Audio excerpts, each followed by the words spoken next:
rato para escoger el libro a través del cual ustedes consideran que Dios nos quiere hablar. Y siempre comparto con algunos amigos que hay unos libros en la Escritura muy fáciles de compartir, muy sencillos, muy concretos, muy prácticos. Todos son prácticos, pero hay unos libros a los que uno, como predicador, como pastor, como estudiante de la Biblia, les tiene miedo y les tiene su respeto. ¿Por qué? Por la gran cantidad de temas, por la gran extensión de los libros y la profundidad a la que estos libros nos llevan.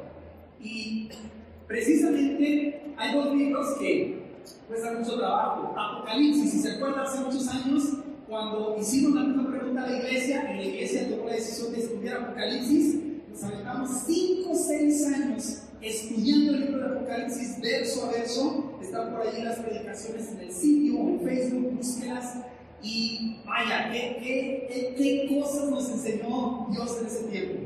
Otro libro que tiene esas características, pues es precisamente el libro de Génesis. ¿Por qué? ¿Por qué es tan sencillo y tan profundo a la vez? Precisamente porque para el tiempo en el que vivimos, resulta ser uno de los libros más relevantes. Fíjense, estamos en el siglo XXI, con el avance en tecnología que estamos viendo a niveles que nunca nos hubiéramos imaginado. No solamente en tecnologías de información, tecnologías de comunicación, tecnologías médicas, aeroespaciales, en física, en materiales. El conocimiento humano, indudablemente, está creciendo a pasos agigantados. La misma Escritura dice, va a haber días en que la ciencia se aumentará. Estamos en esos días. Y Génesis, un libro escrito hace 3.500 años, se para, se levanta como un gigante en medio de todas las voces que hay, que a causa de esta información y de este conocimiento multiplicado que tenemos, regresan a cuestionar las cosas más esenciales que la Biblia enseña. Regresan con toda esta información y los días que vivimos. Ahora vivimos, nuestros hijos, nuestros adolescentes, nuestros muchachos en la prepa y en la universidad se enfrentan de facto al cuestionamiento directo de las cosas más fundamentales. Entre ellas, por supuesto, está la existencia misma de un creador personal y eterno, Dios. Esa existencia está siendo siempre atacada y cuestionada, pero en nuestros días está siendo cuestionada y atacada de una manera única. Con ese cuestionamiento se derivan una serie de cuestionamientos enormes a los que les vamos a entrar. La vida en este universo y en esta tierra es la panspermia, viene de otro planeta, se plantó aquí y evolucionó a lo largo de millones de años, o fue creada por un ser inteligente, creador de todo lo que vemos en esta tierra, material e inmaterial. Y el libro de Génesis nos arroja inmediatamente a eso. Con esos cuestionamientos, escúcheme, vamos a entrar por Génesis a temas donde este signo de interrogación ahora se está colocando sobre montones de áreas. Las principales, si hay un creador o no, si la vida en esta tierra evolucionó o hay evidencias de que ha sido creada. Vivimos en un universo cerrado, solo naturalista, donde todo lo que existe realmente es solo material, o vivimos en un universo abierto, en el que lo sobrenatural es también parte de la realidad en la que nosotros vivimos.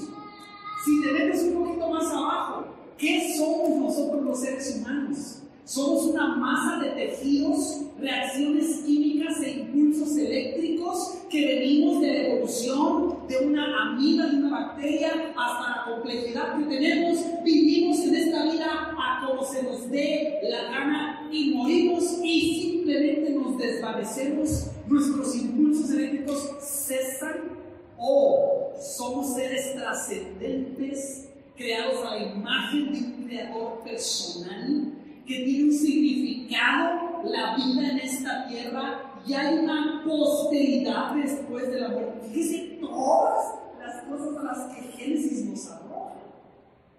Los temas que más ponen nerviosa a la gente. Dice la palabra que nos creó varón y mujer. Y ahora vivimos en tiempos donde se ha puesto un signo de interrogación a ese mismísimo hecho.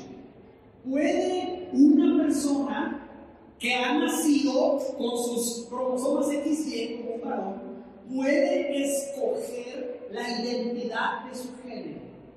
¿Puede escoger si se percibe a sí mismo como una mujer, como un asexual, como un transexual, como un bigénero, y etcétera? ¿Qué dice la Biblia? Y la Escritura de seguro nos va a arrojar a todo esto, paso a paso, iremos paso a paso, por supuesto. Pero por hoy, la pregunta es, bueno, Génesis, 50 capítulos de la Biblia, en tu libro de Génesis, ¿por dónde comenzamos? ¿Por qué tema comenzamos? ¿Por qué parte comenzamos? Entonces vamos a hacer lo correcto. Debo explicarle que si usted está aquí por primera ocasión, te invitó un amigo y quizás tú eres ateo, o tú eres agnóstico, o tú no crees en Dios, de verdad te digo de corazón, bienvenido. Esta es la iglesia a la que quisiera que tú vinieras con todas tus preguntas, con toda libertad, eres bienvenido. De algo que te podemos asegurar es que no vamos a tomar este libro y ¡pum!, aventarlo sobre ti. Vamos a conversar, vamos a platicar, vamos a aprender juntos. Y en este aprender juntos, debo explicarte algunas cosas. La Biblia, lo vamos a estudiar también la próxima semana, por qué la creemos, de dónde viene, cómo es que puedo creer la Biblia, qué evidencias tengo que ha sido inspirada. Vamos a entrar a todos los temas, pero debo explicarte algo antes. Al estudio de la Biblia, así como al estudio de cualquier ciencia, de cualquier arte, hay ciertas reglas. El método científico se basa en reglas, se basa en leyes que cuando tú las rompes y las tergiversas y las tuerces, vas a tener un resultado equivocado. La Biblia no es diferente. Hay reglas para estudiar la Biblia. No es correcto que venga yo y me diga, yo creo que para mí esto significa esto porque a mí se me ocurrió. No, hay reglas. Y una de las reglas más importantes que tú puedes aprender es la regla del contexto. El contexto quiere decir todo lo que hay detrás de una frase que tú ves en la Biblia. ¿A quién se le escribió? ¿Quién es el autor? ¿En qué fecha le escribió? ¿Y en qué país estaba cuando lo escribió? ¿A quién va dirigida esa escritura? ¿Qué significan las palabras en ese tiempo? Todo eso es contexto. Cuando yo violo la regla del contexto, podría yo causar que la Biblia diga lo que yo quiero que diga. Violar la regla del contexto es la causa por la que mucha gente tiene un concepto equivocado de lo que realmente enseña la Escritura. Entonces, si tú estás aquí y has oído que la Biblia habla cosas que te has sorprendido, que te dan la impresión de que no debes de pensar para ser un cristiano, mira, me disculpo, eso no es lo que enseña la Biblia. Si alguien te quiso decir, no, la Biblia es un libro de mitos, es algo que creen los fanáticos religiosos, mira, me disculpo quien te lo ha enseñado, no es lo que enseña la Biblia. Entonces yo quisiera animarte, desafiarte a que hagas algo. Durante el viaje que vamos a comenzar, que francamente te digo, no sé cuánto tiempo nos tome avanzar por 50 capítulos de Apocalipsis, de Génesis, perdóname, no sé cuánto tiempo nos tome, probablemente un rato. Lo que te voy a invitar a hacer es a que seas intelectualmente honesto. Poca gente es intelectualmente honesta. 2 más 2 son 4, no 5 ni 3. Y aunque yo quisiera con todo mi corazón que fueran 3 o que fueran 5, 2 más 2 son 4. Intelectualmente honesto es reconocer que A más B más C me dan este resultado y debo seguir la lógica de la razón. Va a haber ocasiones que la Biblia te va a decir, esto es asunto de fe, pero muchas de las veces vas a notar que es un asunto de lógica. Entonces lo que te invito a hacer es a que abras tu mente. Si tú eres un ateo, un intelectual, un científico y te gusta este asunto de meterte y estudiar, aquí también tu desafío. ¿Estarías dispuesto a estudiar el libro de Génesis? ¿Estarías abierto a estudiar el libro de Génesis? ¿O te da cosa? No sea que vayas a terminar como fanático. Eres lo suficientemente honesto y curioso como para abrir el libro que ha transformado la historia, el libro que ha costado sangre, el libro más traducido en la historia del ser humano, el libro más leído en la historia del ser humano. ¿Estarías dispuesto a abrirlo o llegarás con una actitud completamente cerrada, descalificando sin haberlo visto lo que ya está aquí?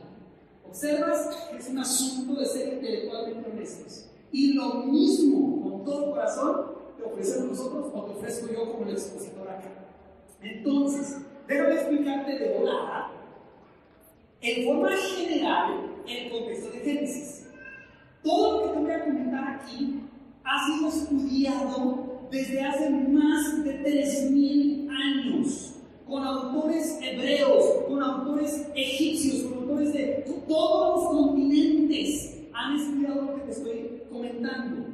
Y como estamos en una iglesia, en una universidad, pues no podemos meternos a todos los detalles de este tipo de cosas. Así que, si usted tuviera preguntas de esto, vamos a crear alguna vía de comunicación por Facebook, por el canal de YouTube, aquí en la Congre, por WhatsApp, como sea, para que si hay más preguntas al respecto, nuestra promesa es que siempre vas a tener una respuesta honesta. No sabemos todas las cosas, no sé todas las respuestas, pero investigaremos, estudiaremos juntos para llegar a la verdad. Entonces, la primera cosa del contexto es entender la naturaleza del libro. ¿Qué tipo de libro es? Como la semana que viene vamos a estudiar esto, déjame explicártelo así sencillamente, ¿sabes? Voy a intentar hacer un ejercicio aquí de una forma muy sencilla. Voy a poner aquí en este dibujo lo que tú tienes como una historia, un documento histórico. Un documento histórico sería lo más semejante el día de hoy a un reportero.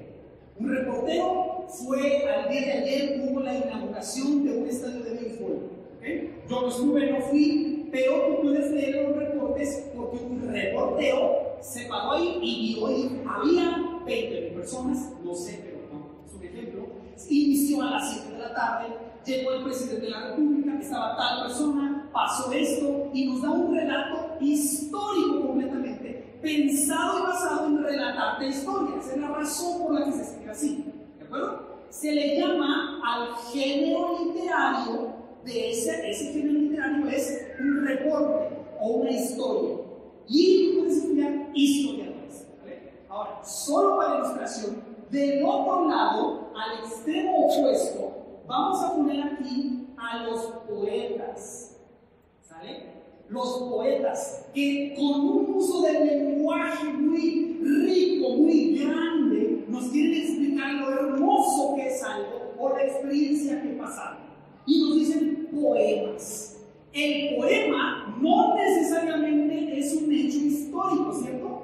Puede ser, oh, cuán hermosos son tus ojos, oh bella paloma, y tus pies son como de sierva, como dice el libro de los Cantares. Está usando, basado en una realidad, una figura poética. Pero luego tú tienes aquí un libro de enseñanza, donde tú puedes tener un libro que diga, hijo, cuando llegue una persona adulta y se quiera acercar a ti de forma inapropiada, nunca te acerques a esa persona.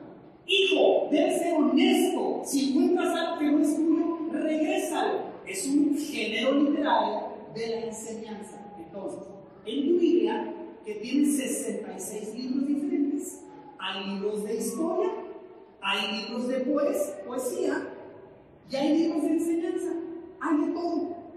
Pero hay un género literario que mezcla estas dos, la historia y la enseñanza. Y a ese género se le llama narrativa histórica, que es un autor viniendo a una historia real que pasó y sacando una enseñanza de la historia real que pasó.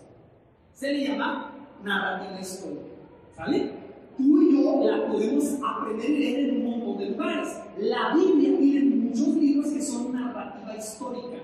No son solo enseñanza donde yo podría contarte una historia de un hombre que salió a sembrar y que lanzó la semilla. Históricamente quizás no pasó, pero te estoy dando una enseñanza con la historia. Pero la narrativa histórica es una historia literal que sucedió en el tiempo y en el espacio, de la que se saca una enseñanza. Se llama narrativa histórica. ¿Por qué te estoy diciendo todo esto?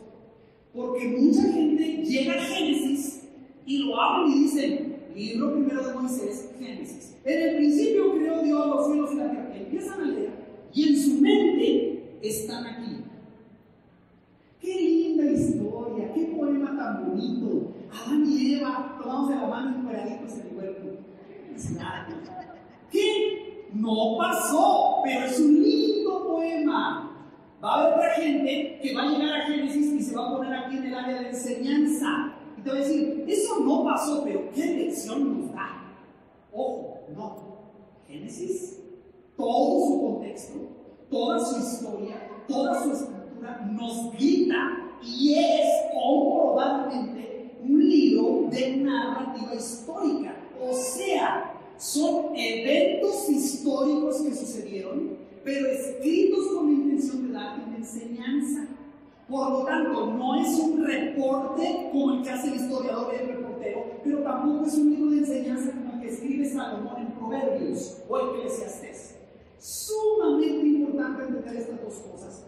¿Por qué? Porque eso nos va a ayudar a todos, y especialmente, insisto, si tú estás interesado en estudiar este libro, nos va a ayudar a corregir el error de querer llegar a Génesis y encontrar, a ver, pastor, ¿quién fue la esposa de Caín? Yo no sé el nombre, ahí está, ya ves, la Biblia no es cierta, porque no nos dice la esposa de Caín. Espera, Génesis no es un libro interesado en darte toda la estructura genealógica de cada ser humano que vivió, porque ese no es su propósito. A ver, pastor, ¿dónde está la geología y la geología de placas tectónicas en Génesis? ¿No es cierto? Génesis nunca va a contradecir nada de lo que veas ahí, pero no es un libro de geología. A ver, pastor, ¿dónde está la genética? Enséñame la genética en Génesis. Está implícita la genética, pero no es un libro de genética. Es un libro teológico basado en la historia. Y como te comento, vamos a platicar un poquito más de eso la siguiente semana, porque es todo un tema.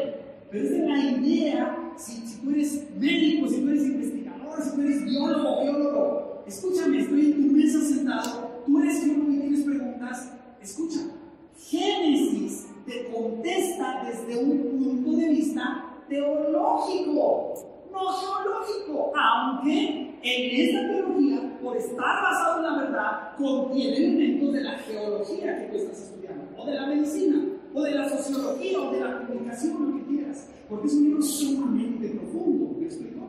Pero usando las reglas derechitas de cómo se estudia la Biblia, tienes que estudiar el contexto. Y el contexto del libro es que no es una novela, no es un poema, no es un libro de enseñanzas hermosas, y tampoco es un relato detallado de cada cosa que pasó con sus horarios. Es un libro de historia que intenta específicamente dar una lección al oyente, enseñarnos verdades. Es un libro, por supuesto, inspirado por Dios, platicaremos de ello, como ya te he comentado, vamos a hablar del asunto, pero es palabra de Dios revelada, por lo tanto contiene información aquí que cuando tú la tomas en el contexto completo de la Escritura, es un libro clave para toda la Escritura. Se le llama entonces al género literario de estos libros, de estos escritos, narrativa histórica.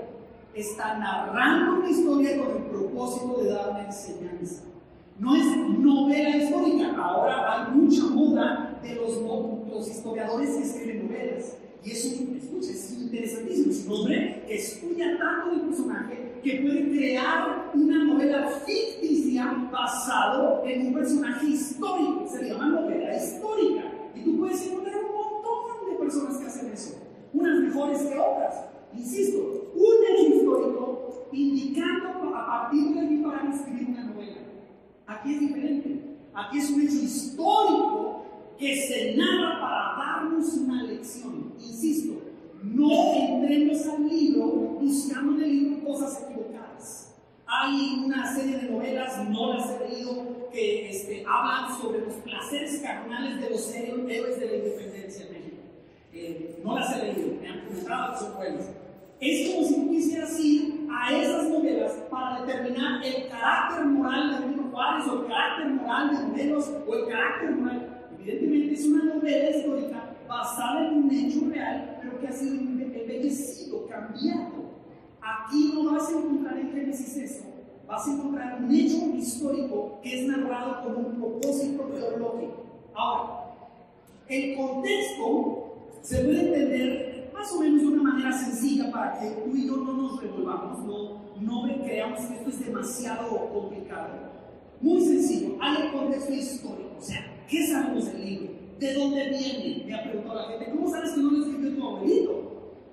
Y tu abuelito se lo inventó y tú naciste como nieto y tu abuelito te chorreó, ¿no? Te contó cuentos. Bueno, la narrativa histórica y el contexto histórico del libro nos enseñan lo siguiente. El autor de este libro se llamó Moisés. Es el héroe número uno del pueblo hebreo, del pueblo judío, comprobado como un personaje histórico. No tenemos el tiempo de entrar a todo esto. Pero para que usted, tenga una idea, se utiliza un razonamiento en el estudio bíblico en el cual se busca el testimonio de otros en la Escritura para apoyar lo que se está diciendo allí.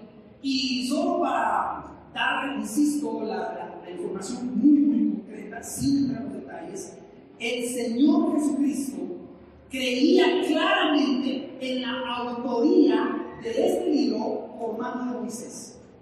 Jesucristo. Entonces, él es una autoridad absoluta. En estos términos, entonces, es tomado en cuenta el testimonio de Jesucristo como que el autor es Moisés. El apóstol Pablo creyó que Moisés lo escribió. El apóstol Pedro, en sus cartas, convencido que Moisés es el autor de este libro. Podríamos hablar mucho, hay muchos libros escritos al respecto, pero ¿se acuerda cuando empezamos a estudiar nuestras Biblias? Si usted la trae de papel, le recomiendo que lo haga. Abra su Biblia en Génesis y ahí donde está el título, póngale con su pluma o con su lápiz, autor Moisés. Esto lo hacemos para cada libro. Cuando estudiamos Filipenses, Hebreos, cuando estudiamos Apocalipsis, hicimos un estudio para ver quién es el autor. El autor es Moisés y el año de escritura de este libro es el 1445 antes de Cristo. No sé cuántos tengamos aquí que son historiadores o les gusta la historia, pero es fascinante ver qué estaba sucediendo en el mundo en el año 1445. Hay quien ha dicho, no, Génesis no pudo haber sido escrito porque ni siquiera estaba la escritura inventada en ese tiempo. Pasan los años y descubren que claramente había una forma temprana de hebreo utilizándose en ese tiempo. Es un asunto arqueológico, no es un asunto de fe, es un asunto arqueológico. Claro que había lenguaje escrito cuneiforme mucho antes, hebreo primario, hebreo primitivo en este tiempo. Moisés lo escribe en el 1445 antes de Cristo. ¿Qué abarca Génesis? Tú vas a leer en Génesis desde los orígenes, o sea, en el principio creó Dios los cielos y la tierra, hasta la muerte de José. Eso es lo que abarca el libro, ¿sale? En contenido. Por eso, con mucho cuidado, no quieras buscar allí cómo va a ser el final de la historia. Hay elementos, pero no viene revelado allí.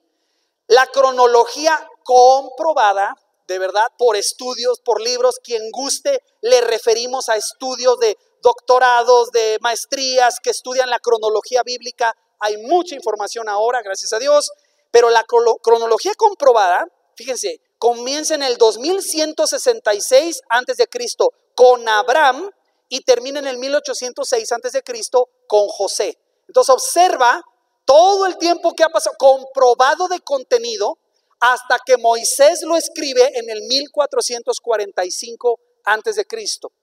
¿Sale? Esto es, insisto, la cronología comprobada. Hay mucha cronología que no podemos comprobar. Dice, en el principio creó Dios los cielos y la tierra. ¿Cuándo? No sabemos, no lo dice el texto. Podemos conjeturar, juntar las genealogías y dar una idea, más o menos, pero la Biblia no lo dice. Y cuando no lo dice, yo no te lo puedo decir porque no lo dice y no lo revela la Escritura. Pero se vale preguntar, ¿sale? Esa es la idea. Entonces, este es tu contexto histórico. Moisés escribiendo en el año 1445, el libro abarca desde la creación hasta que muere José, en cronología comprobada, empieza en Abraham en el 2166 y termina con José en el 1806. Ahora, ¿cómo le hacemos para estudiar un libro tan grande? Muchos de nosotros nada más vean las páginas que tiene Génesis y van a decir, ya tengo un bonchecito de páginas y voy en el capítulo 14, ¿no? Mire, ¿cómo le hacemos? Todos los libros tienen estructura. Yo busqué para ustedes, para mí, la más sencilla, ¿sale? Vamos a hacer esto. Vamos a partir Génesis en tres partes. Muy sencillo. Cuando te metes en detalle, lo puedes partir en 19 secciones. Más en detalle, lo puedes partir en 50 secciones como sus capítulos. Pero para no complicarnos, vamos a usar esta estructura. Perdón, aquí olvidé el destinatario, es el pueblo de Israel, aplicado a la iglesia. Ahora, rápidamente nos vamos aquí. ¿Cuál es la estructura entonces del libro de Génesis? Bien sencilla, ¿sale? Te la vas a aprender, te aseguro, bien fácil. Vas a tomar los primeros 2 capítulos y esa va a ser una sección. Son de los más fundamentales. Luego, capítulo 3 al 11, otra sección, y capítulo 12 al 50, otra sección. O sea, capítulo 1 y 2 es una sección, capítulo 3 al 11 es otra y capítulo 12 al 50 es otra. ¿Por qué lo dividimos así? Porque es muy sencillo, mira. En el capítulo 1 y 2 tú tienes la generación de todas las cosas. Generación nos referimos como generar, crear. Es cuando Dios crea. Capítulo 1 y capítulo 2. Todo lo que tú ves. En el principio creó Dios los cielos y la tierra estaba desordenada y vacía. Dice, y el Espíritu de Dios se movía sobre la faz de las aguas. Lee tu versículo 3. Y dijo Dios, sea la luz. Y empieza la sinfonía de la creación y nos da un relato todo el capítulo 1. Y el capítulo 2 nos reporta más en detalle cómo creó al ser humano. Cómo es la creación de nosotros, la gloria de la creación de Dios, el ser humano. Por eso le llamamos generación. Luego, ahorita te lo voy a explicar todo. En el capítulo 3, la Biblia relata que al ser humano Dios le dio libre albedrío. Y en ese libre albedrío, el ser humano tenía que decidir si obedece a Dios y le sigue o lo rechaza. Y le dio libre albedrío. La historia nos cuenta que el ser humano, en el uso de su libre albedrío, decide rechazar a Dios. No lo acepta, no lo abraza, lo rechaza. Engañado por Satanás, el ser humano se constituye en su propio Dios, en su propio creador, rechaza a Dios y entonces ves las consecuencias de esa degeneración. Tenemos generación, capítulo 1 y 2, capítulo 3 al 11, degeneración. ¿Qué pasa con el mundo que ha sido destruido, afectado por el pecado del hombre? Pero luego, en el capítulo 12, comienza una historia donde Dios promete restaurar su reino en el mundo a través de los hombres y escoge uno que se llama Abraham. Abraham es el comienzo del pueblo judío, los hebreos, a través de quienes Dios promete al Mesías que se llama Jesucristo, que viene del pueblo hebreo de este Abraham que ves en Génesis capítulo 12. Aquí te lo pongo para que lo veas. Te voy a poner los 3 y te voy a explicar. Tienes generación, capítulos 1 y 2. Degeneración, capítulos 3 al 11. Y regeneración, capítulos 12 al 50. Ya tienes Génesis ahí en la palma de tu mano. Generación, degeneración y regeneración. ¿Sale? Muy sencillo. 2 capítulos al inicio, luego del 3 al 11 y luego del 12 al 50. ¿Va? Ahora, este libro es sumamente importante y nos da el tono que va a tomar todo el libro. Mucha atención aquí. El tema real del libro es Dios como soberano, Dios como el rey, pero ojo con esto, es la palabra de Dios. Escúcheme lo que estoy diciendo. El concepto del libro es que escuche, hay nada, no existe nada, y luego Dios habla y crea el mundo con el poder de su palabra. Dijo Dios, sea la luz, y fue la luz. Fíjese, Dios irrumpe en la nada y crea la existencia de todo lo que vemos. Su palabra. También cuando el hombre peca, su palabra viene, pero en juicio para el hombre. Por cuanto tú has tomado del árbol que te mandé que no comieses, maldita será la tierra por tu causa. Con dolor darás a luz tus hijos y tu deseo. Y empieza la palabra de Dios a traer juicio al hombre. Fíjese qué tremendo es esto. Y desde el capítulo 3, pero en el capítulo 12, Dios entra con su palabra a prometerle a un hombre: tú no tienes hijo ahora, pero yo te voy a dar muchos hijos, y en todos esos hijos serán benditas todas las familias de la tierra. La palabra de promesa. Entonces, mire, muy sencillo. La palabra creadora, capítulos 1 y 2, la palabra en juicio, capítulos 3 al 11, y la palabra de promesa, capítulos 12 al 50. Y no tenemos tiempo de ver lo que te puse aquí. Nos provee origen y significado, marco moral, justicia, destino, esperanza. Lo vamos a ver después, es mucha información. Pero vas a notar cómo, si tú eres ateo, si tú no crees que Dios existe, vamos a platicar, porque una de las preguntas más importantes que tú tienes que contestar, si tú crees que no hay un Dios, la pregunta que pongo en la mesa allí con un cafecito es: ¿y de dónde venimos? ¿Cuál es nuestro origen? Y entonces, si sacamos a Dios de la escena, claro que tenemos que pensar que venimos de otro planeta. Claro que en un meteoro cayeron los elementos básicos, una bacteria, un virus por ahí, cayó a la tierra y Sí, pero entonces te pregunto: ¿y de dónde viene esa primera vida del otro planeta? Pues de otro, y el otro, y así nos podemos ir, ¿verdad? ¿Me entiendes? ¿Cuál es nuestro origen? Génesis te explica un origen. Una de las preguntas más importantes que mis amigos ateos no pueden contestar con sinceridad: ¿cuál es el significado de la vida? Saca a Dios de la escena. ¿Cuál es el significado de la vida? Génesis te provee significado. Fuimos creados para tener una relación con el Creador y ser sus mayordomos en este planeta. Hay un propósito. ¿Tú eres un ateo? Bien respetable. La pregunta, es solo una pregunta, es: ¿cuál es el significado de la vida? Otra de las preguntas más importantes, si tú eres ateo: ¿cómo le haces para decidir el bien y el mal si solo somos una masa de tejidos con impulsos eléctricos y reacciones químicas? ¿Por qué y sobre qué base decides tú que algo está mal o que algo está bien? ¿Sobre qué base? Me contestarás: sobre mi conveniencia, sobre la supervivencia del más fuerte.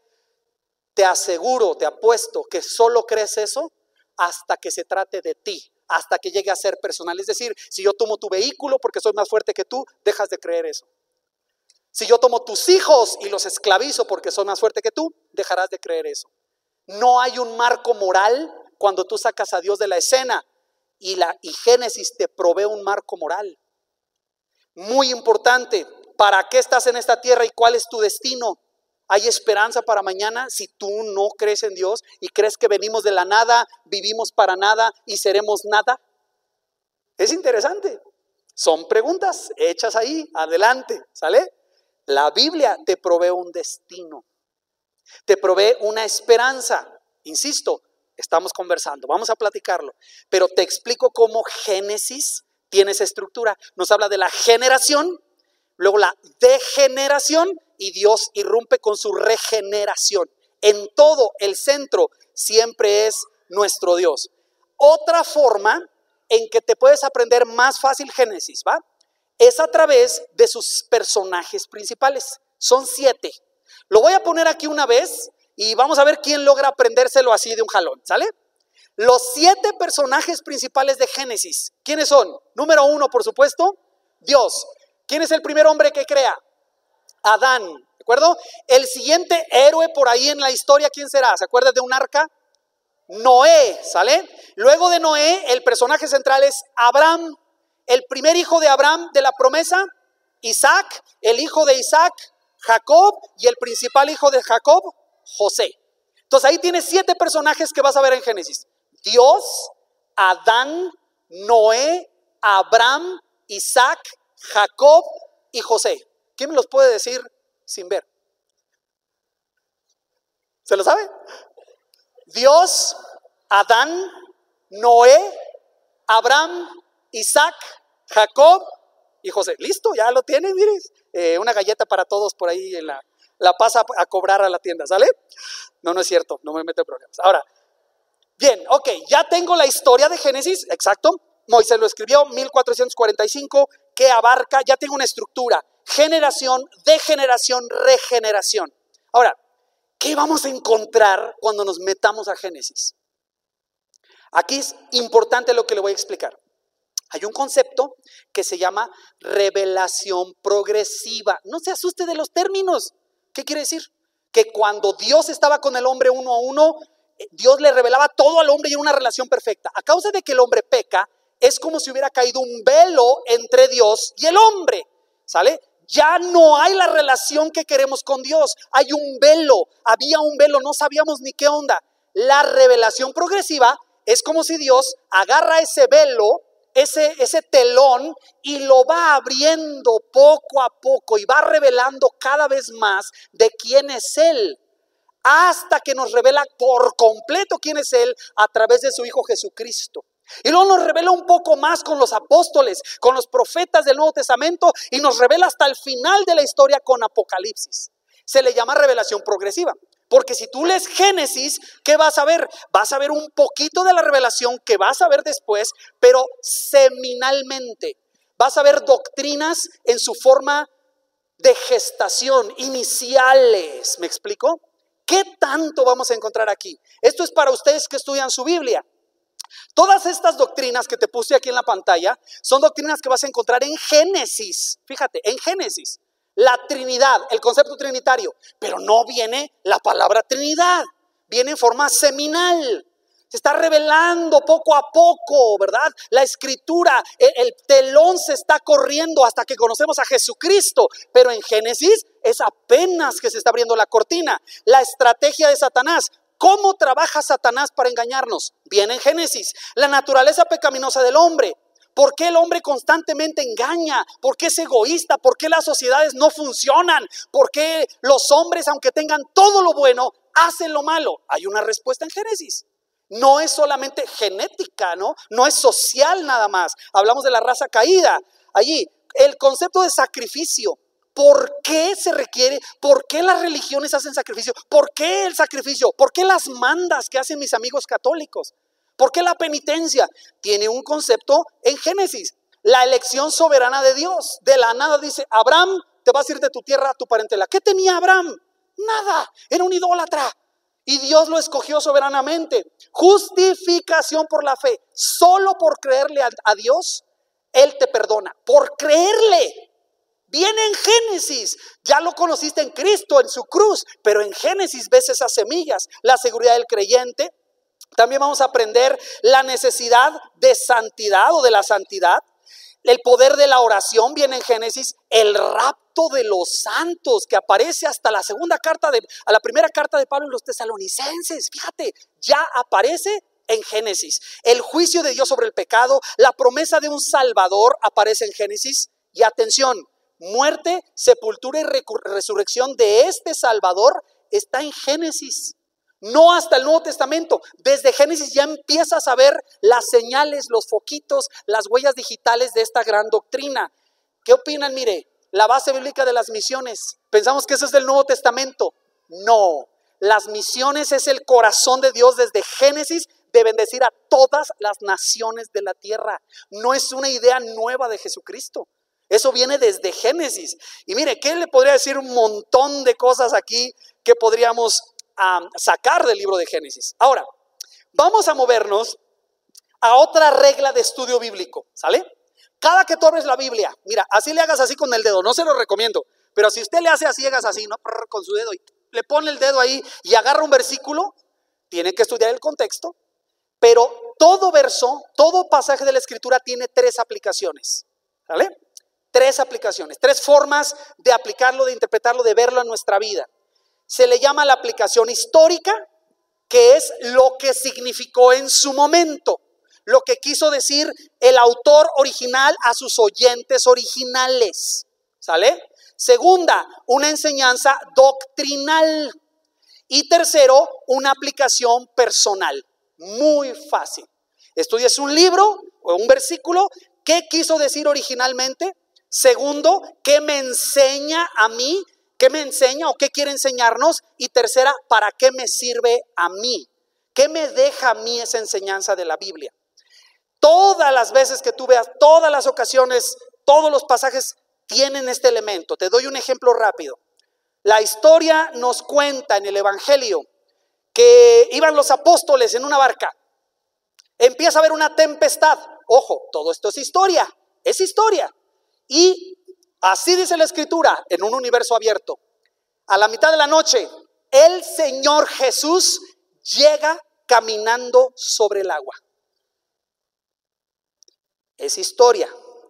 Lo ven los apóstoles y dicen, un fantasma. Y Jesús dice, no soy un fantasma, soy yo. Pedro adentro de la barca dice, Señor, si eres tú, a ver, ordena que yo vaya a ti y también camine en el agua. Y el Señor ordena, ven. Históricamente, Pedro sacó el pie de la barca, empezó a pisar en el agua y empezó a caminar en el agua yendo hacia Jesús. La historia nos dice que cuando empezó a ver las olas y el mar empezó a dudar y se empezó a hundir. El Señor Jesús lo toma de la mano, lo levanta y le dice, ¿por qué dudaste? Y juntos entran a la barca. Punto. Historia. Doctrinalmente, ¿qué te dice eso? Es la enseñanza de que el Señor Jesús domina por encima de los elementos naturales. Que Él tiene poder. Te enseña que tú tienes que tener fe en Él. Que tienes que creer en Él. La enseñanza que hay es de que cuando tú andas en la barca con Cristo va a haber problemas. Esa es una enseñanza. Ahora, personalmente, ¿qué te dice? Pues que si tú quitas tus ojos del Señor Jesús, te vas a empezar a hundir en tus problemas. ¿Me explico? No, la enseñanza personal es, vámonos mañana a Xochimilco e intentamos caminar de trajinera a trajinera. Oiga, no. Inténtelo, ¿me entiende? Esa no es la enseñanza personal. Eso es lo que aplicas a tu vida de una enseñanza basada en doctrina correcta que está basada en interpretación histórica correcta. ¿De acuerdo? Muy importante. Entonces, ¿qué onda con Génesis? Vamos a ver. Si vemos Génesis, ¿qué hay históricamente hablando de la aplicación o la interpretación de Génesis? ¿Por qué está escrito Génesis? ¿Por qué? Muy sencillo, mira.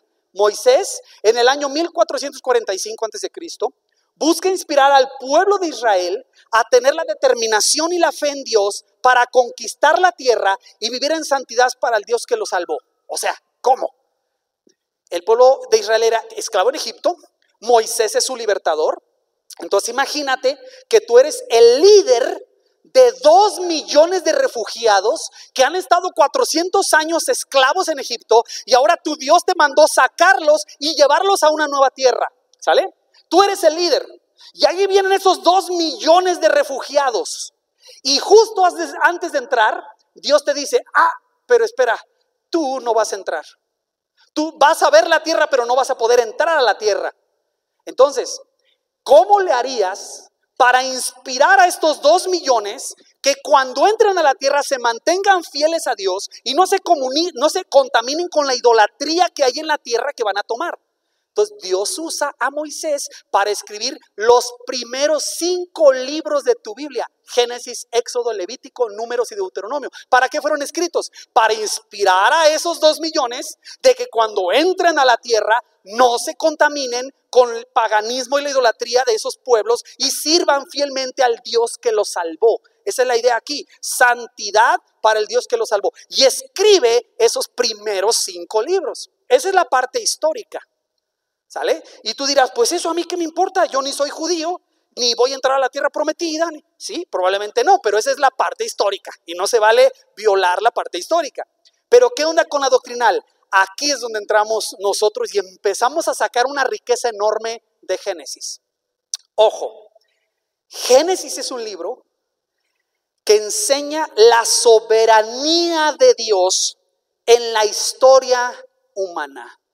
Atención con el concepto, soberanía de Dios. que Dios es rey en la creación del hombre, en la creación del universo, en la creación del hombre, ha sido rey y soberano aun cuando el hombre le ha desechado, y seguirá siendo rey soberano para salvar al hombre y restaurará su reino soberano hasta la eternidad de la historia. Ese es el mensaje de Génesis. Dios es rey.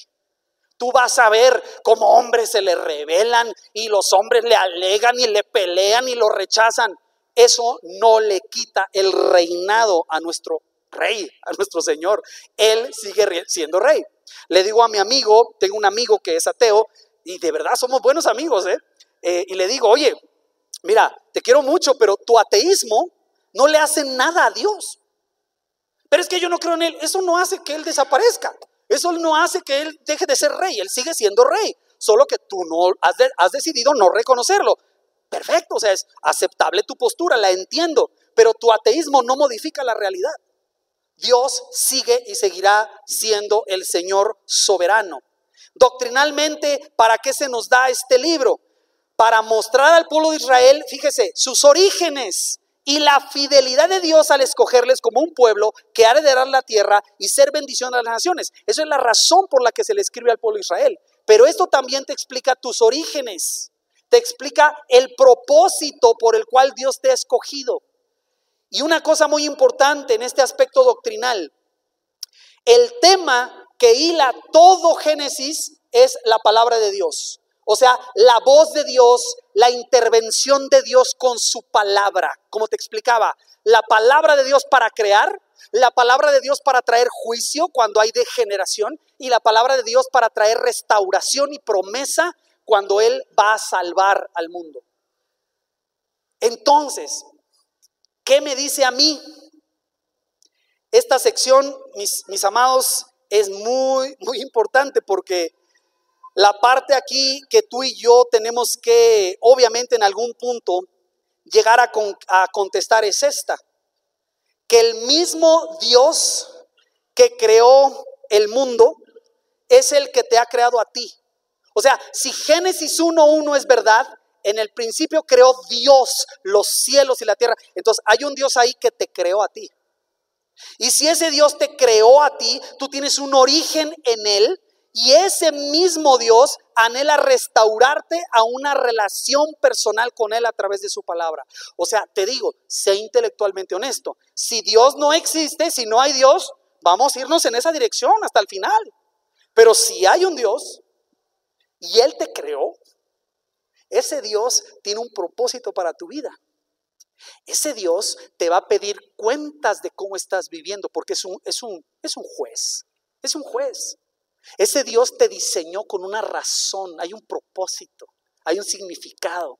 Si no hay Dios, vámonos por acá entonces y platiquemos. ¿Para qué estamos aquí?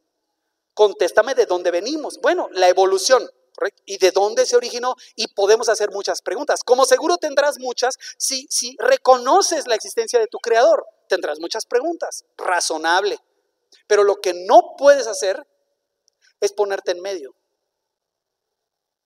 Lo que no puedes hacer es decir, no, pues yo no creo en Dios, pero creo que tenemos un propósito.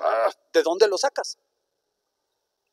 No, yo no creo en Dios, no creo en el Dios de la Biblia, no creo en la iglesia ni en la religión, pero sí creo que tenemos un propósito. ¿Cuál? Tendrás que recurrir al budismo o al hinduismo, o tendrás que hacerte musulmán, pero todos ellos tienen una idea de lo divino y ya platicaremos. Pero ¿entiendes que no se puede contestar esta pregunta así nada más? Con un pie aquí y otro pie acá. Es lo que hace Génesis. La palabra de Dios entra y pum, en medio parte. Ve, observa, parte la luz, las tinieblas, la tierra, el agua, parte. Por eso la Biblia le llama que es una espada de dos filos. Y eso es lo que hace la Escritura. Entonces, personalmente, esa es la implicación para ti. Y aquí es donde he querido llegar. Estaba ansioso por platicarte todas estas ideas, porque la idea del libro es esta: permitir la entrada de la palabra de Dios, o sea, su verdad, a todas las áreas de nuestra vida. Así como la palabra entró para crear, y la palabra trajo juicio, y la palabra trajo promesa. ¿Sabe qué nos va a enseñar Génesis todo este año y el que viene? Que al tema de creación y evolución hay que meter allí la palabra de Dios, la verdad de Dios a ese tema, que casi no se oye. Oye, identidad de género, ideología de género. Necesitamos con mucho amor meter la verdad de la palabra a ese tema. Aborto. ¿Es correcto eliminar el producto de un embarazo intencionalmente? ¿A cuántas semanas? ¿A las 12? ¿No? ¿A las 18? ¿No? ¿Si es mi cuerpo? Necesitamos meter la verdad de la palabra a ese tema. Ocupamos hacer eso. Y eso es lo que hace Génesis. Traemos un relajo, usted y yo aquí confundidos. ¿Qué hace Génesis? Viene y sin pedirte permiso establece como una columna la verdad de la palabra de Dios. Fuimos creados a la imagen y semejanza de un Dios eterno, de un Dios perfecto. ¿Observa? Entonces, ¿qué va a implicar esto? Ay, aquí viene lo interesante. ¿Qué temas para mis amigos que no son cristianos? Para mis amigos que están estudiando, investigando, repito, bienvenidos. ¿Qué temas nos lanza Génesis? Vamos a platicar del origen de la vida. Yo no soy científico, yo no soy biólogo, ni soy paleontólogo, ni antropólogo. Soy teologuito y filosofito, ¿sale? No llego a más, estudio la Biblia. Pero vamos a platicar del origen de la vida, creación o evolución. ¿El diluvio es un mito o es un evento histórico? Vamos a platicar de eso. ¿Qué onda con la ciencia y la fe? ¿Puedo yo ser cristiano y ser un científico honesto? ¿Puedo ser un científico honesto y ser cristiano? ¿O son mutuamente exclusivas, mutuamente contradictorias? Vas a aprender, te vas a sorprender.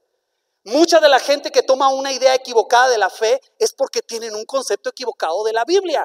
Un amigo le dijo a tu amigo que tu amigo había dicho que te contaron que en esa iglesia estaban locos, ¿no? Y entonces tú eres científico y desechas la Biblia y la fe porque alguien más te dijo eso. Aquí es donde te animamos a que hagamos un poquito diferentes, ¿verdad? Quizá las cosas y podamos platicar sobre estas ideas. La aproximación a la ciencia, ¿sabes que Génesis te da un marco para saber cómo aproximarte a la ciencia? Y ser de los mejores científicos que hay. México necesita mejores científicos que le entren a la investigación. ¿Sabes que Génesis te da un marco fabuloso para hacerlo bien? No tienes que negar ni contradecir. ¿Qué onda con la psicología? Todas las ramas de la psicología que hay. Génesis te da un marco claro para aproximarte bíblicamente de un punto de vista teísta a la psicología. Una antropología correcta de quién es el ser humano te la da la Escritura. La sociología ni se diga. ¿Qué dice la Biblia de nuestras sociedades? ¿Cómo nos formamos? Etcétera. ¿Qué más? El sentido de justicia. Problema del mal. ¿Por qué si hay un Dios bueno hay dolor, enfermedad y muerte en este mundo? Es la pregunta del millón. El libre albedrío, ¿qué tan libre es? ¿Somos robots en un mundo con un Dios que tiene controles remotos? ¿Existe Satanás? ¿Es aquel que usted y yo vimos, se acuerdan, en la lotería? Que era así con cuernos, pijama roja, una colita, pata de chivo y pata de... ¿qué? ¿De qué? No sé, y tenía un trinche, ¿se acuerda? El de la lotería, el diablito. ¿Es así el diablito? ¿Me entiende? Vamos a hablar de eso. ¿Existe un ser llamado Satanás? La realidad de las razas superiores. Súper importante. Discriminación, racismo. Génesis te da un marco para poder hablar de esos temas. Y te dice, ¿está mal? ¿Está bien? ¿Qué es correcto? ¿Qué es incorrecto? La Escritura. Podemos discutir lo que quieras, ¿verdad? Hablar. Y no sabe los temas que hay en esta sección, ni se imagina. Nos va a meter por allá con los comunistas y con Nietzsche y con los rusos y todo el trabajo que se hizo y cómo nos lleva Hitler y su intento de exterminación de los judíos, las limpiezas étnicas. Puf, una de temas tremendos. Esta que te comentaba, identidad e ideología de género. Un tema tan sensible, tan delicado. Deme 30 segundos. Quiero ofrecer disculpas a las personas que creen esto, que están luchando con estas cosas y han sido maltratados por las iglesias cristianas. No es el mensaje de Cristo. Tampoco es una apertura a esto, pero todo lo que quiero decir es que tener la verdad no nos da permiso de ser patanes. Y hay muchos creyentes en la verdad de la Escritura que son patanes. ¿Por qué? Porque tienen la verdad de la Escritura. Vamos a platicarlo. Considera la verdad de la Escritura ante este tema. Te vas a sorprender. Claramente la Escritura enseña qué hacemos con esto y te ayuda con las luchas internas que puedas tener. Pero donde corremos un riesgo enorme es si eliminamos completamente la idea de cómo nos ha creado Dios. Entonces se abre la puerta a cualquier cosa. Y tendrás que ser honesto. El día miércoles platicábamos con los líderes de este tema, un tema serio.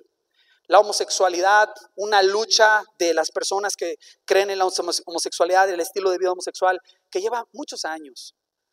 Para no ser discriminados, todo ello, mire, es una lucha tremenda que han tenido y como iglesia nos uniríamos a su intento de que fuesen respetados. La diferencia es que no vamos a encontrar en la Escritura una justificación para esa conducta. La Biblia le llama pecado. Y Dios viene a ayudarte con ese pecado como vino a ayudarme a mí con mis mentiras y mi orgullo. El mismo Cristo que cambió mi corazón puede cambiar el tuyo. Pero eso no nos da permiso a nosotros de ser patanes y groseros. Pero sí te animamos a que consideres qué dice la Escritura. Eso es todo. Génesis nos va a mandar ese tema. Por eso le decía que yo decía, Señor, que no voten por Génesis, ¿verdad? Que escojan otro. ¿Han oído que está de super moda el feminismo? Antes era el machismo, esta masculinidad tóxica.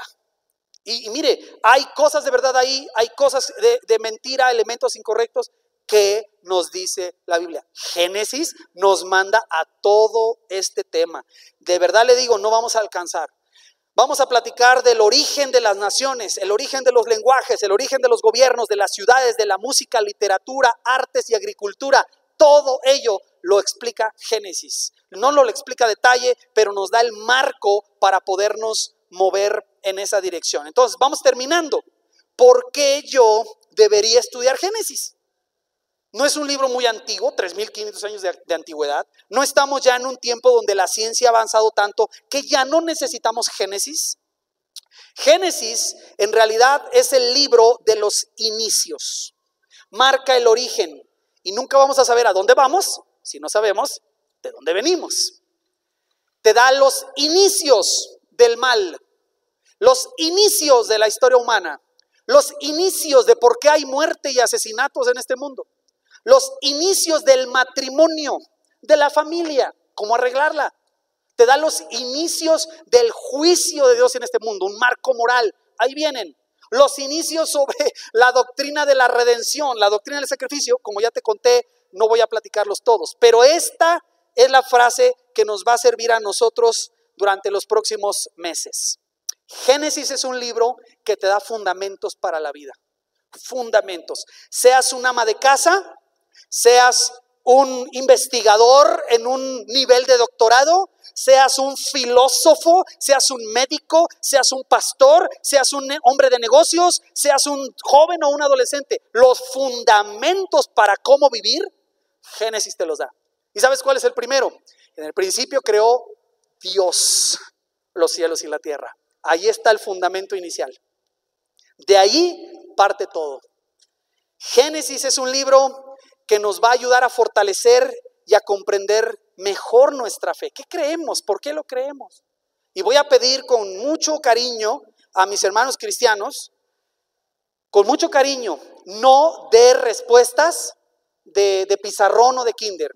A ver, ¿y qué hacen ustedes con el asunto del diluvio? No sé, pero ahí dice la Biblia y cállate, estás mal. Chango, ¿no? A veces hasta dicen, tú vienes del chango, insultan. Eso no es correcto. Estudie y dé respuestas correctas, como dice 1 Pedro. Estad siempre preparados para presentar defensa delante de aquel que os demande razón de la esperanza que hay en vosotros, con toda mansedumbre. Pero es nuestra obligación dar respuestas. Y hay respuestas. Decir, cállate, hijo del diablo, cállate, incircunciso, filisteo y todo lo que le avientas, esos insultos cristianos, ¿no? Que avientas, insultos bíblicos. Hermano, da una respuesta genuina a lo que tú crees.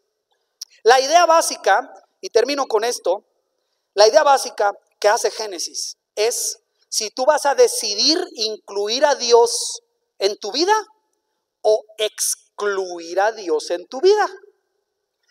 ¿qué le pasa al hombre si excluye a Dios? Lee Génesis. ¿Qué le pasa al ser humano y a la familia si incluye a Dios? Lee Génesis. Eso es lo que es Génesis. Tengo dudas sobre el asunto existencial. Génesis te da un marco, te da la revelación inicial. ¿Cómo funciona el sacrificio para redención? Génesis te da la revelación inicial. ¿Cómo puedo ver a los otros seres humanos? ¿Es correcto lo que está pasando en Turquía ahora? ¿Es correcto la limpieza étnica de los comunistas en China? Génesis te da un marco moral.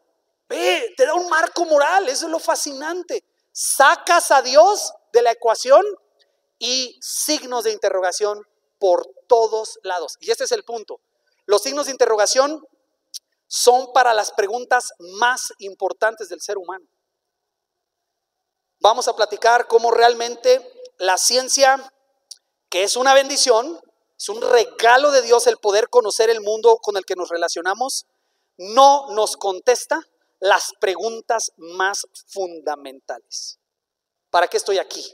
¿Cuál es la razón de mi vida en esta tierra? ¿Para qué tanto problema? ¿Qué razón hay? La ciencia no nos contesta qué es el amor. Y no es dopamina, ¿sale? No es nada más dopamina, no es nada más hormonas. ¿Qué es el amor? ¿Qué es la lealtad? ¿Qué es el sentir de trascendencia? ¿De dónde venimos? El marco moral, etcétera. Génesis nos obliga de perdida a considerar la pregunta, ¿va? Y en nuestro caso, como creyentes, como cristianos, nos da la respuesta. Nos da la respuesta. Entonces, esta es mi propuesta. Si usted es ateo, bienvenido. Si usted es transexual, bienvenido. Si usted es homosexual, bienvenido. Si usted es un agnóstico, es hindú, es musulmán, bienvenidos. Permítame ser en una mesa donde nos estamos tomando un café y usted es geólogo, sociólogo, psicólogo, es médico, es investigador, es físico, eres hindú, musulmán. Solo permíteme ser el que pone en la mesa el punto de vista de la Biblia. No de mi iglesia ni mi opinión. La Biblia para ese tema diría esto. Para ese tema la Biblia diría esto. La Biblia condenaría esta conducta y aprobaría esta conducta. La Biblia te haría esta pregunta. Solo eso es lo que quiero hacer. Ponerme a tu servicio para que platiquemos y veas cómo la cosmovisión que saca a Dios de la existencia cuesta mucho trabajo sostenerla en la práctica. Puede ser ateo teórico, pero yo conozco casi ningún ateo práctico. De verdad se lo digo, casi ningún ateo práctico. Sé de algunos ateos prácticos en la historia. Uno de ellos se llamó Adolfo Hitler. Ateo práctico, con poder. Lenin, los líderes en China que exterminaron millones de personas, ateos prácticos. Aquí en la vida real, yo no conozco ni un solo ateo práctico. Son ateos teóricos. Tienen preguntas. Para algunas cosas son muy ácidos, muy agresivos, porque es su convicción. Pero pocos ateos prácticos, porque tienen una esposa e hijos que aman. Y eso acaba en un instante con su ateísmo. No es sostenible. Solo te invito a que lo consideres, ¿sale? Vamos a estar platicando, mucho que aprender. Yo le invito a que considere lo que la Biblia dice. ¿Qué te parece si leemos juntos Génesis 1:1? ¿Se lo saben de memoria, verdad? Génesis 1:1. Y en el principio creó Dios los cielos y la tierra. Vamos a orar. Padre, gracias por tu palabra. Gracias por este libro fascinante al que nos estás abriendo los ojos. Te pedimos por nuestros amigos y nuestras amigas que oyen esto, que están aquí acompañándonos. Sé con ellos y llévales a hacer preguntas. Llévales a cuestionar su vida, el significado de su vida, la trascendencia de su vida, los verdaderos valores que le mueven. ¿De dónde vienen? ¿De dónde venimos? ¿Qué es lo que esperas de nosotros y qué quieres que hagamos? Y ayúdanos a conocerte más íntimamente, Señor, a aquellos que tenemos el honor de ser llamados tus hijos. No es por nuestra capacidad, no es por nuestra inteligencia, es por tu gracia que nos salvaste y pudimos conocer a tu Hijo Jesucristo y nuestra vida ha sido transformada y tenemos respuestas. Sabemos a dónde vamos, qué significado tiene nuestra vida, pero es todo por ti, Señor, no por nosotros, no por nuestras fuerzas. Ayúdanos a conocer tu increíble poder a través de este maravilloso libro. Cómo has creado todas las cosas, nuestro mismo cuerpo, como nos dices, nos entretejiste de una manera maravillosa. Estamos maravillosamente hechos, creados para tu gloria. Y oramos que mientras conocemos de ti en este libro, podamos ir fortaleciendo nuestra fe y contestando a nuestros amigos, a nuestros compañeros, que la alternativa de vivir sin ti, de vivir alejándote de nuestra vida, Señor, tiene efectos inmediatos y efectos eternos. Causa preguntas que no tienen respuesta, causan un destino que no tiene fin. Ayúdanos a hacer un testimonio vivo del Dios que separó las tinieblas de la luz y trajo la vida a este maravilloso mundo que nos concedes disfrutar. Oramos que en todo y por todo el nombre de Jesucristo sea glorificado y que nuestras amigas y amigos puedan tener la oportunidad de platicar sinceramente con creyentes que les amen y les muestren en amor la verdad de tu palabra. Nunca nos dejes negociar la verdad de tu escritura, nunca nos dejes vacilar sobre lo que tú enseñas, pero permítenos ser amorosos y ser misericordiosos para que puedan conocer la naturaleza de tu verdad en amor. Te agradecemos y te damos la gloria en el nombre de Cristo Jesús. Amén.